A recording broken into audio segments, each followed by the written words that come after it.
Houston has done it. The Cougs are heading to the Final Four. I'm Jason Bristol here in Indianapolis, where crews are tearing everything down. This Midwest Regional is over, and the Cougs have left the building with a championship trophy. Houston beating Tennessee 69-50. It was really that first half barrage which suffocated Tennessee.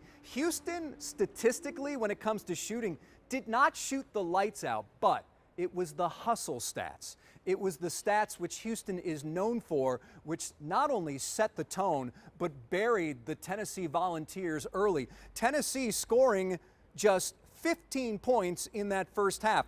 That is tied for their lowest output of the season. The last time Tennessee scored 15 points in a first half was back in January, a loss to Florida. That's how bad it was for Tennessee. But give Houston credit. Houston's way of playing defense and rebounding. Houston felt coming into this game it would have or should have a clear advantage on the boards, and the Cougs did that. Looking at the final stats, Houston rebounding 42-35, but they had 28 defensive rebounds and compared to 23 for Tennessee. But this number I found incredibly interesting when you look at second chance points and points off turnovers. Houston had 10 points off turnovers. They had 19 second chance points. 19, of course, that was the difference in the final score. Let's show you what the celebration looked like as Houston bringing out all the stops. All the fans were there, the Cougs, the merchandise, the hats, and then they were cutting down that net, taking pictures with family and friends. Let's give you a glimpse of what was going on.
You know, you'd have known what she was in for. Last lady.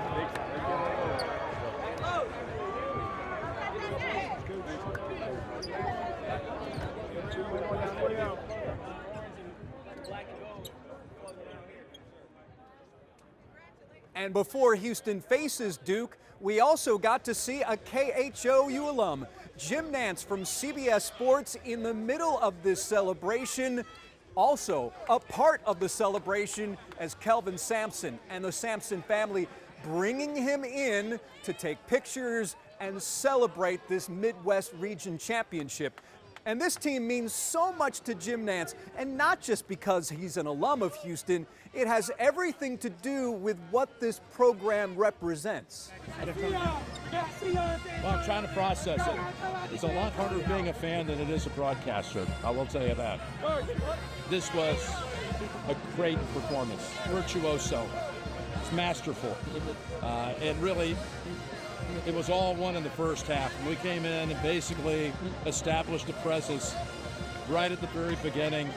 And sure, you know there are going to be some runs at some point. Double D. Thank you, man. Thank you. Glad you had that stuff on Milo's, too. And it's just that beginning to the game in an arena that was 20-1 orange. Pretty powerful. I really felt like we were going to play like this today. I told this to Chris. I just thought that Friday night was not our best, and I know LJ was under the weather, and they took J1 out of the game a lot more than most people have ever been able to do. And I thought we're going to come off of that, and we're going to hit our stride tonight, and we did. And these guys are amazingly bonded. I mean, it is. I'll tell you the theme I hope that evolves once the tournament starts and the national media goes and again picks against us again. We're always underrated, underestimated. I really believe that. I know all the panels on all the studio shows, every network, everybody picked Tennessee. What they don't understand, we're used to that. And then they try to tell you you're going to be playing in a very decidedly home environment for Tennessee or Purdue, whatever. Hey, we never lost a home game in hostile environments the entire conference season. But you give us all these reasons, but what they don't understand is we're kind of immune to that. This school is immune to that. It runs across the board. We've been through this, and I just hope, what was I going to say? I that when we get into the week, people will look at this team as a throwback team to what college basketball used to be, because our guys stay. And yeah, we use the portal every once in a while. Genius pickup with Milos this year, but that way everybody else came back. No one does that anymore. We're the most committed team in college basketball. I only called 32 Final Fours and national championships. This is a team that could have won 2 or 3 decades ago, would have been a force, could have won a national championship then, and this is the framework of the way college basketball used to be. And in the NIL era, and we all know that we have to participate in that too, but still, you had people run, people leave. People don't want to leave Camp Sampson. They want to be around it. So as a result, as college sports moves forward, I hope there's a great appreciation for what this represents in the NIL new era of college basketball. These kids care about their school, and they care about one another, and that is lost. That is truly lost in college athletics. This is a team America should throw its arms around and say, I like these kids, because loyalty, in the end, is the word. It's a loyal bunch that is really bonded. They are extraordinarily close, and they showed it tonight. I'll take your teeth on head, Jim. You've been through it. You've seen the close calls. Well, they're going to get this national championship. Now that they're in those. Well, now I was there arm in arm today with Otis, watching this game, and one time when Emmanuel hit a 3 after he missed the 3 straight, I just talked to him about it. They all look good, but then he comes back and hits 2. I said, man, you got the ice water in the veins thing going. You really do. But when he made the first one, I was leaning so heavily into Otis, I knocked him down. I wish you could have seen it, but we were so like hanging on to every pass, every shot. What would it mean, Joe? It's been building for decades. It's been building for decades, and I not to minimize our football team, because we got a new era. We're at this new conference. We exceeded expectations. Willie did the first year, did a masterful job. But the basketball history at Houston is rich. Let's not forget, that team on the other side today was looking for its first Final Four. This is our 7th. It goes back to the 60s. It goes back to the 80s. It goes back to 21 here. And it's all of its building blocks. Elvin Hayes is sitting over there. You know, we've got other guys that are hanging on the edge of their seats. All these players, I believe the alumni, it's passed down through the generations. And some year, for all of these players, for Guy V, some year we're going to win that championship. And you know what? It might be this year. It just might be right now, because we are the anti-college basketball 2025 team. We actually care about our school, we care about one another, and we care about winning, and they believe in their coach. And they're not playing selfish. They're not trying to impress some scout somewhere and worry about going in a portal and try to go make a ton of money somewhere else. They want to win a title, and you know, the passion quotient in college athletics, it is the secret sauce. We have it, and I'm looking forward to us giving Duke a good game next week. And after that, we talked to a number of players, both inside the locker room and out. Of course, those out, they were celebrating on the floor following the 69-50 win. Here's what those guys had to say. And yes, they are pumped for what's ahead. Yeah, definitely. With me being raised here, it's different wearing Houston across your chest. You take real pride in that, so it's definitely different. What was the difference for you guys? Was it just getting out on them early and just trying to suffocate them? Definitely. Coach said, I think it was the last Elite Eight game they played in versus Villanova, that Villanova won the first 4 minutes. And he was saying whenever you're playing from behind in these type of games, it's hard to recover. So our mindset was to go out there and punch them in the mouth first, and that's what we did. What else was the difference in your mind? I mean, we heard people saying that they were the tougher team, and you know, we pride ourselves on being the toughest team. So whenever you got people giving us a little motivation like that, you know, that's how it's gonna go. And this regional that Emmanuel had?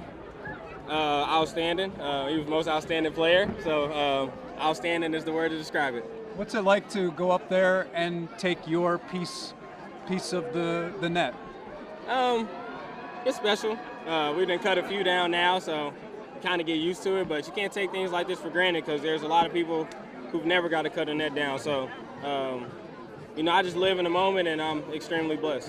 Who are you most happy for to be a part of this? Is there anyone that you think of that you're like, wow, I'm just really glad they're a part of this? Whether it's teammate, family member,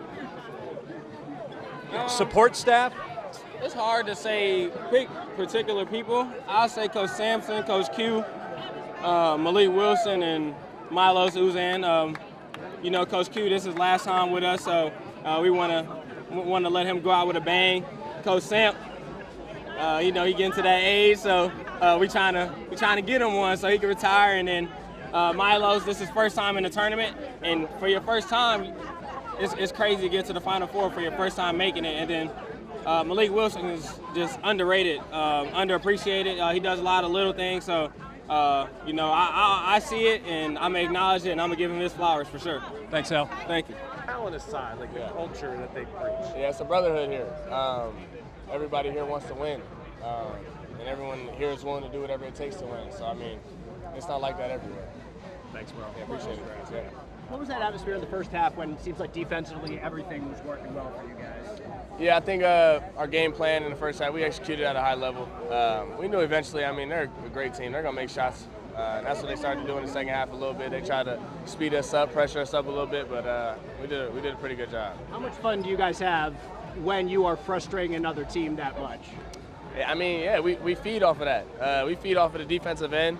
When we see guys can't get shots or guys are uncomfortable, it gets us going offensively as well. So. What was going through your mind when the buzzer was, rang and the confetti was falling and you guys were going to the Final Four? Man, shoot, I don't even know, honestly. I was super excited, just thanking God, I feel like we got one more we got to go get, so we got to stay focused. You talked yesterday about you choosing Houston. Thank you. A hard program, see what you're worth. How much was this moment factor into picking coming to Houston?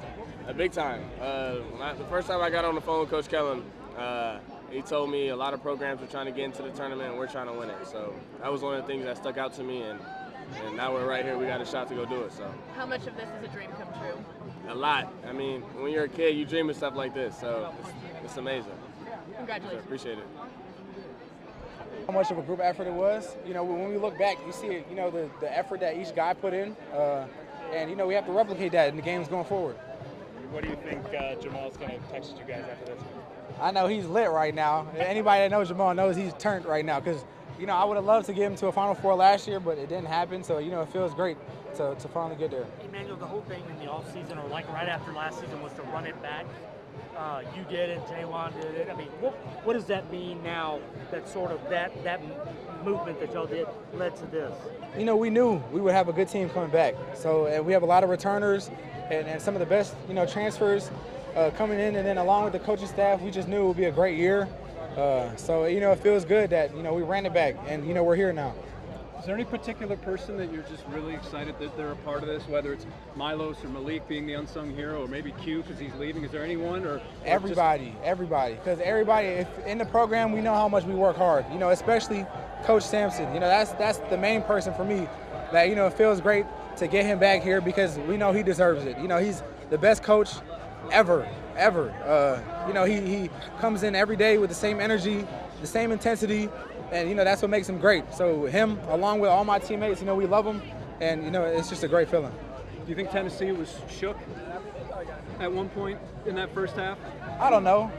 They might have been, but they're a great team. They obviously fought back, and that's why we always respect our opponents because at any time, it's March. They're a great team. It doesn't matter how much they were down. They were still an amazing team. They're a 2-seed for a reason. We just played well tonight. Emmanuel, thank you. No problem. What does this mean to you at this stage of your career? And I'm not calling you old. It feels great, but I couldn't do it by myself. I give all the credit to my teammates too. He's a dog, though. I got in foul trouble early, but those guys stepped up. Especially Malik. He fell on his head a couple of days ago, but he was able to come back and play for us. So you can just see the love that we have for each other. But getting back to the Final Four, it's my second time, and I got to make this one count.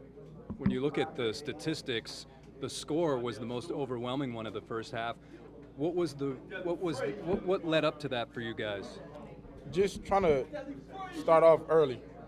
Get on top of our opponents fast because when we played against Purdue, I think we had a 10-point lead and came down to the last shot. So I feel like in this tournament where you play against a good team, you got to kill them fast. We know they're a good defensive team, but so are we. So we just try to match their intensity. And like I say, our defense triggers us. So once you get stops or whatever and we run, we are a really good team. But earlier this week, you also told us after the Gonzaga game that we've got to keep the pedal on the gas. Are you happy the way you guys were able to do that because they got to within 11? Yeah, and this, that's with the fans and, adversity and calls that could have went our way, but then, and there's a lot of stuff that played into that game. But like I said, when you get to this point, every team is good. So it's not like you don't win by 30 or 40, but whenever they cut the lead to probably 10 or 12, you just got to find a way to keep going. Keep trying to stop them and can't trade buckets because they're pretty good. They started coming back, but I feel like our guys are mature and they made some big shots when it was needed, and we got some critical stops when we needed to. And what can you say about Emmanuel's effort? I see it just like how I see it. He played hard every possession, offense and defense, and he's only going to get better. If I'm not mistaken, Eman is probably, 20 years old? Young, but he got a heart like he's 40. But, he's been like this all year. He's held us down for a long time, and, kudos out to those guys. I swear to God, I don't take none of the credit. I give it to all those guys because I can't do it by myself. How frustrated were you that you got into foul trouble and a couple of balls slipped out of your hand, and you got going offensively a little bit in the second half? The reason I get mad at that is just because I can't be out there with those guys. That's probably the most frustrating stuff. The fouls, that's part of the game, but me having to sit down, getting 2 quick early fouls, that kind of kills me, especially not being out there with those guys. But when I'm on the bench, I try to be the biggest cheerleader to those guys because I'm have to stay in the air. I've been there for 6 years, so I haven't seen it all. So, I'm just glad we won, and I'm glad them guys did what they were supposed to do. Juan, thank you. Yes, sir. So many players never make it to a Final Four, and now you're going to one. How are you feeling? Man, I feel blessed, feel honored. Excited that my family and friends get to come out there and experience it in San Antonio. It's a blessing for me, and I know it's a blessing for them. Like you say, most people don't get to experience a Final Four, so just being able to go out there and play is an honor for sure. What was the difference in that first half? Because statistically, at least in their traditional metrics, shooting, three-point shooting, it wasn't exceptional, but it seemed like it was a lot of the hustle plays that you guys were making. Is that a good way of putting it? Oh, yeah, for sure. That's the good thing about this team. When shots are not falling, we find the little things to do to just win. And when shots falling and you're doing the little things, you dominate like we did today. So, that's just a thing that we focus on. Because it's there regardless if shots not falling or shots is falling. So, I'm just proud of my guys that we were doing the little things, getting the loose balls, getting tip-outs, offensive rebounds, and things like that. So, yeah, I know Coach is excited about that for sure. You entered the game pretty early due to foul trouble, but could you get a sense of maybe Tennessee didn't know what hit them? Did they give off that vibe at all to you?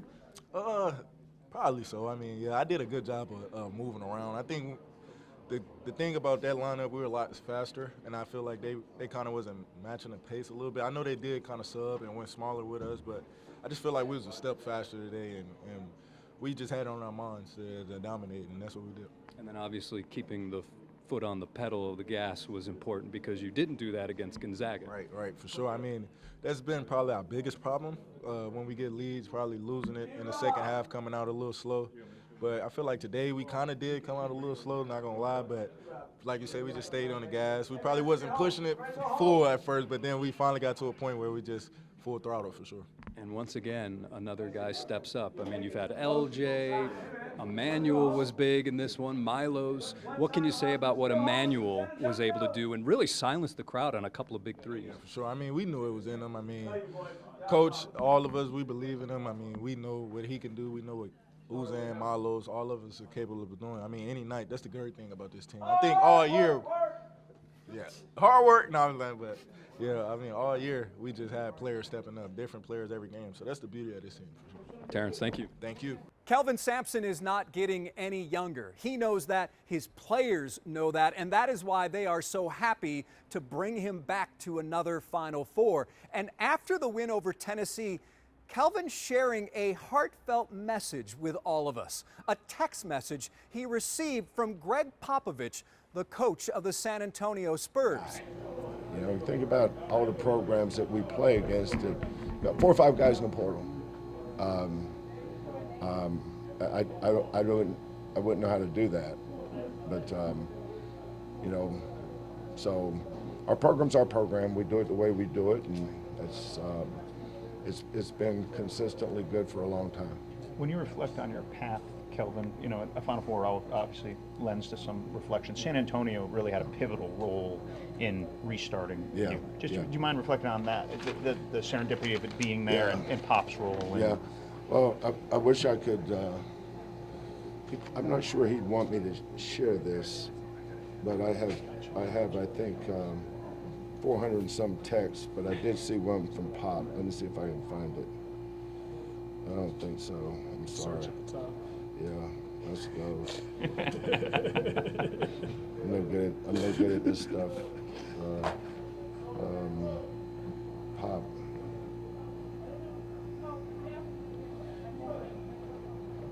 There you go. That's not it. He's got a new number. Maybe this is it. It's a new. There it is. I'm the happiest person in San Antonio today, but not as happy as you, Karen, and the family. and your whole program built with grit, character, and love. Bravo, my good friend, from way back on our walks. That's when we're in San Francisco. Enjoy the win tonight with a good red. Let's just say pop. But, you know, I talked to him the other night for a long time. Because, you know, he's not just a good friend. He's more than that. He's almost family to me. And I know he's been going through some tough time with his rehabs and stuff. And I call him, we just talk basketball. We don't really talk about the Cougars or the Spurs. You know, just two old guys that's been through the battles, talking about, you know, his family, my family, and you know, it's just a blessing to have a guy like Pop in my corner.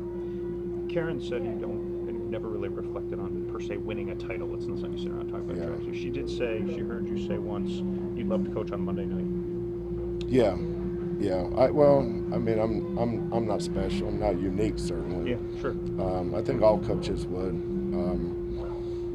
But you know, when we were in Oklahoma, that team was good enough to get to Monday night. You know, my point guard, Quantas White, had just that horrific ankle injury on Friday before we played Indiana. And it just wasn't our time then. Because we had beaten Maryland, we had beaten Kansas that year, and but he was too valuable. We couldn't play without him. And then the last time we were here in the Final Four, we weren't good enough. Baylor was better than us, but Baylor's better than everybody else too. But this year, did Auburn play yet? They're up. Auburn is. Yeah. So Duke and who's the other team in? Florida, Duke, Houston. I think most people thought it would be these three teams. Auburn, I'm assuming, might be. It's four really good teams. It's good for college basketball. We've been good all year. Duke's been good all year. Auburn, we played Auburn early in the year. We saw how good they were. And then Florida. Florida's been really impressive. So, you know, whoever wins the games in the semifinals on Saturday, whoever wins those, it's going to be an unbelievable game on Monday. And I would think that the four coaches that coach in that game on Saturday afternoon and evening, you know, they're going to want to get to Monday. Yeah. I know we do. How much do you appreciate this group knowing that, like, everybody, it is an era where everybody's moving around, like, that you don't even have to worry about? Yeah, I don't think I worry about things that most people do, because we built a program. We got a program. It's different. A lot of schools can have a good team or have a good year, but our program has been built over time. You know, from Galen Robinson, who we signed in 2014-15, I think that whatever summer that was, and then you know, we go to the Sweets. What year was it we got beat by Michigan? 17, 18. Yeah, and we led the entire second half. Make our free throws or don't throw in a 40-footer, that team goes to the Final Four. And Michigan goes on and plays Villanova that year in the final, so who knows? But I think the people that don't get enough credit is our staff. You know, we have a great staff. You know, Quantas is still with us, and I'm so appreciative of his selflessness to stay with us through this journey. But he's going to be an awesome head coach. Kelvin can get the old dude out of the way. He's going to be an awesome head coach. KC, Hollis, Goldie. I've just got a great staff. And we've been together now for 10, 11 years, and that's been a blessing. It's one of the reasons why our kids don't transfer, because they know how much the coaches love them and support them and can develop them.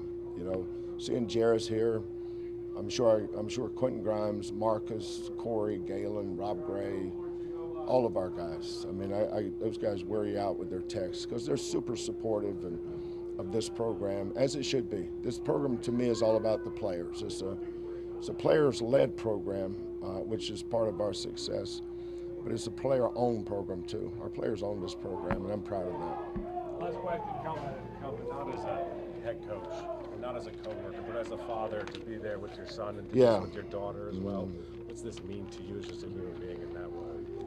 Yeah, well, the people that know me are the people that know me, and that's all that matters. You know, my family knows me. Now, somebody else may hear something that somebody else said, but you don't know who I am. And who I am is an incredibly appreciative husband and super proud father to Kelvin and Lauren, and they were a big part of why we took this job. I knew it was going to be a major reclamation project. It was just way worse than I even imagined once we got in there. But I did it with my daughter, and I did it with my son. I did it with my wife listening to me every night talk about what we don't have, and to the point where she said, "Why don't you quit talking about what you have and focus on what you do have?" I said, "We don't have nothing." So it's you know, in twilight of this old career we have, and I was thinking about Rick. That's why I didn't go crazy there, because I was thinking about him. You know, Rick's 70. I'll be 70 in October, and we both fought so many battles, and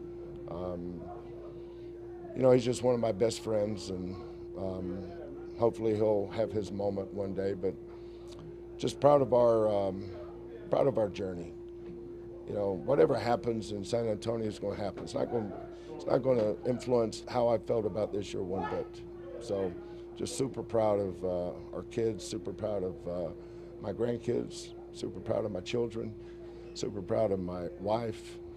You know, this has really been a family effort. Everybody's had their prints on it. Thank you. Thank you. And that's how it looked and sounded as the Cougs win the Midwest Regional and will head to the Final Four. Kelvin Sampson, as you may have heard, I think he believes, or I know he believes, that this is kind of the way it should have played out, given how these teams in the Final Four have played all season long. Of course, Houston gets Duke. No easy task, but if there's any team that can change how Duke operates, that is these Houston Cougars. So we shall see how that unfolds as the week and the game gets closer. Of course, you can see the Final Four here on KHOU 11 and CBS Sports.